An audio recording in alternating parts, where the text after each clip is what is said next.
ओम शांति। आज की मुरली के मुख्य पॉइंट्स हैं।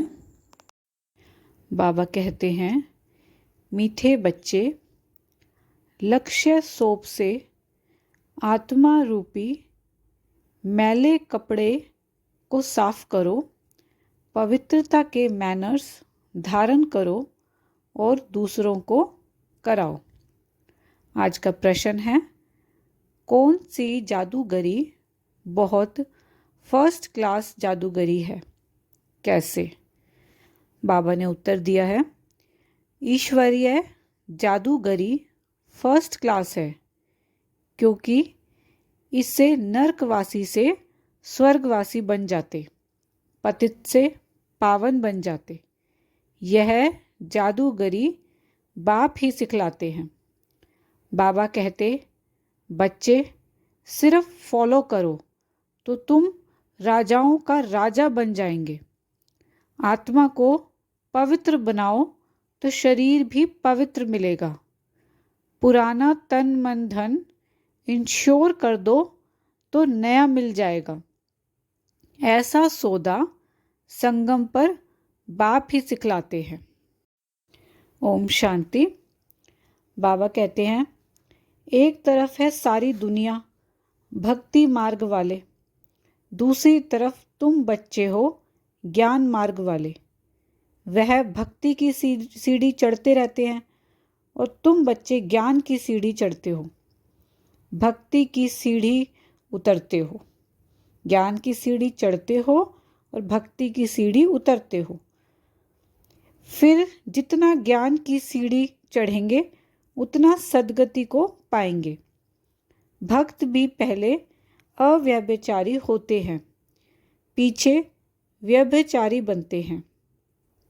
बाबा कहते हैं, साधु संत महात्मा भक्त आदि सब साधना करते हैं अथवा याद करते हैं, शास्त्र वेद उपनिषद पढ़ते हैं, फिर भी कहते हैं भगवान जब आएंगे तब ही आकर हमारी सद्गति करेंगे।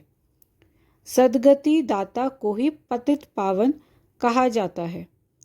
अभी तुम बच्चे रोशनी में आए हो, पतित पावन बाप को जानते हो और उनको याद करते हो। जितना जो बच्चा बाप को याद करता है और ज्ञान धारण करता है, उतना उनका अज्ञान अंधेरा विनाश हो जाता है। मुक्ति, जीवन मुक्ति के लिए भी देवी मैनर्स चाहिए। इस समय सबके मैनर्स आसुरी हैं। परम पिता परमात्मा के गुण गाए जाते हैं।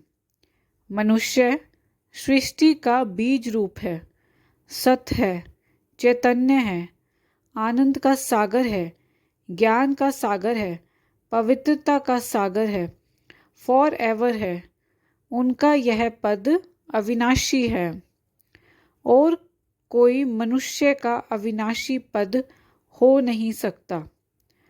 भल अभी तुम ज्ञान के सागर, पवित्रता के सागर बनते हो, परंतु लिमिटेड बनते हो। बाप कहते हैं, मैं अनलिमिटेड हूँ, तुमको अनलिमिटेड बना नहीं सकता, नहीं तो खेल कैसे चले। तुम फॉर एवर नहीं बन सकते हो, 21 जन्म के लिए तुम बनते हो। बाप कहते हैं, मैं आता ही हूँ तुमको राजाओं का राजा बनाने। अब बनेंगे वही जो कल पहले बने होंगे। अब बाप आकर आत्मा को साफ करने के लिए लक्ष्य सौंप देते हैं। कहते हैं, मुझे याद करो तो तुम्हारी आत्मा जो उझाई हुई है वो योग से जग जाएगी। बाबा कहते, मैं इस ब्रह्मा तन से शिक्षा दे रहा हूँ। आत्मा को कहते हैं, देह सहित देह के सभी संबंधों को भूल मुझ बाप को याद करो तो आत्मा साफ हो जाएगी। अब अपने को आत्मा निश्चय करना पड़े और बाप को याद करो तो अंतमति सो गति हो जाएगी। मनुष्य तो अनेकों को याद करते हैं, कोई गुरु को, कोई श्री कृष्ण को, परंतु यह नहीं जानते कि श्री कृष्ण आदि कहाँ गए। यह भी नहीं जानते कि पुनर्जन्म सबको लेना है जरूरी। यह रस्म सृष्टि के आदि से चली आ रही है। सतयुग आदि में देवी देवता थे तो जरूर पुनर्जन्म भी वहाँ से शुरू हुआ होगा। पहले पहले है श्री कृष्ण फर्स्ट पावन मनुष्य, उनकी महिमा ज़्यादा है।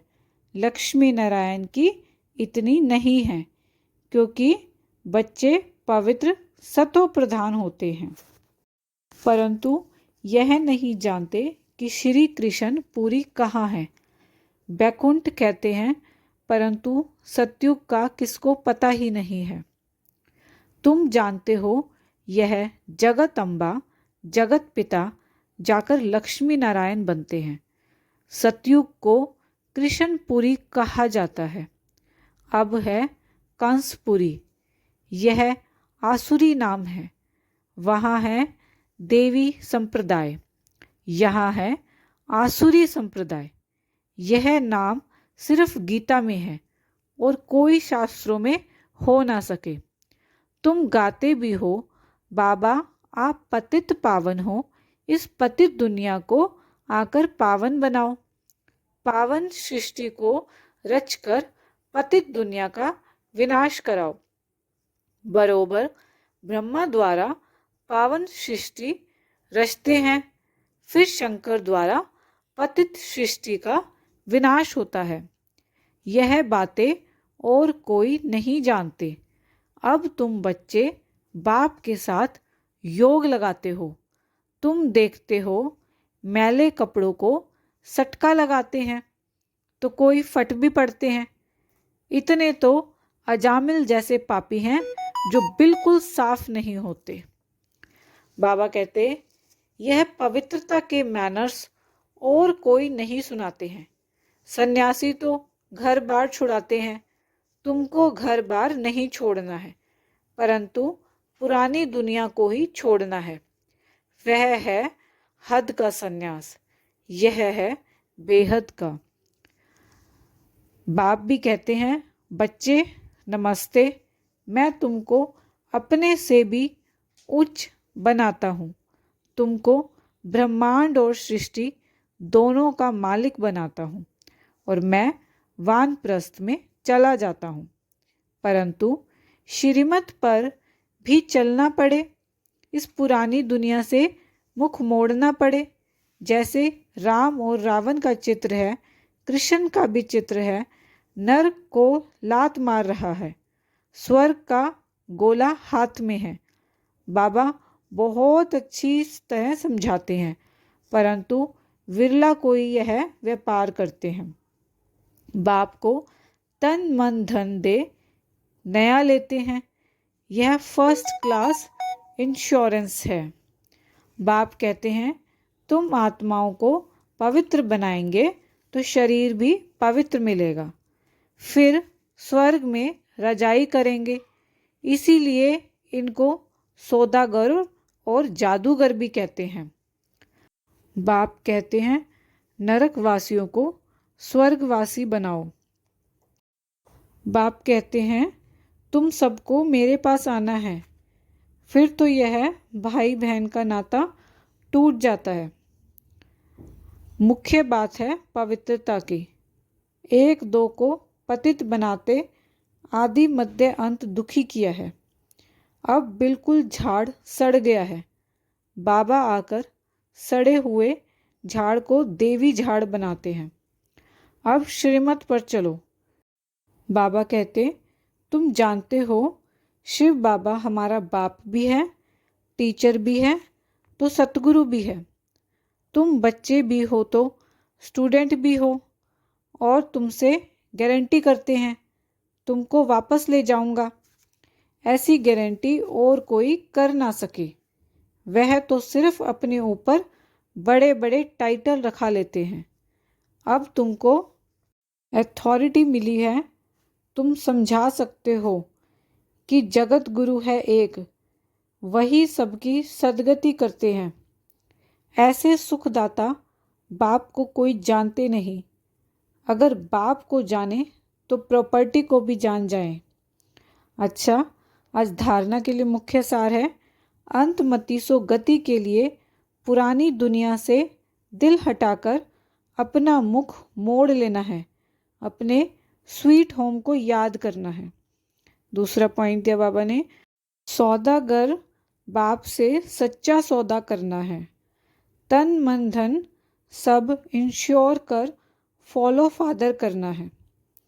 आज का वरदान है, हद की दीवारों को पार कर मंजिल के समीप पहुंचने वाले उपराम भव। किसी भी प्रकार की हद की दीवार को पार करने की निशानी है। पार किया उपराम बना, उपराम स्थिति अर्थात उड़ती कला। ऐसी उड़ती कला वाले कभी भी हद में लटकते व अटकते नहीं, उन्हें मंजिल सदा समीप दिखाई देती है। वे उड़ता पंछी बन कर्म के इस कल्प वृक्ष की डाली पर आएंगे। बेहद के समर्थ स्वरूप से कर्म किया और उड़ा, कर्म रूपी डाली के बंधन में फंसेंगे नहीं, सदा स्वतंत्र रहेंगे। आज का स्लोगन है, अनुभवों की अथॉरिटी बनो तो माया के भिन्न भिन्न रॉयल रूपों से धोखा नहीं खाएंगे। ओम शांति।